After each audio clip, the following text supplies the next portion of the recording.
How to shift lock in Roblox PC. Hey everyone, welcome to the channel. In this video, I'm going to guide you on how you can shift lock in Roblox PC. So without any further ado and delay, let's get started with today's video.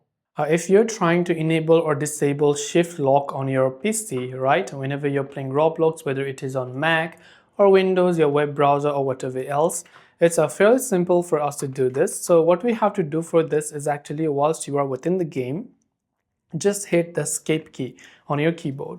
When you hit the escape key on your keyboard, this is the interface that you will be able to see. Now, when you've done that, you can simply go to this option that says settings. Then once you go to the settings option, you can see this option called shift lock switch. You can either choose to turn this off or turn this on. So as you can see, you can either turn it on or turn it off completely depending upon what is it. And next time whenever you go ahead and then hit the shift key, then you will be able to go ahead and then make the changes. That's all for this video. If you have any questions, feel free to leave them down below. Thanks for watching and see you soon in the next video.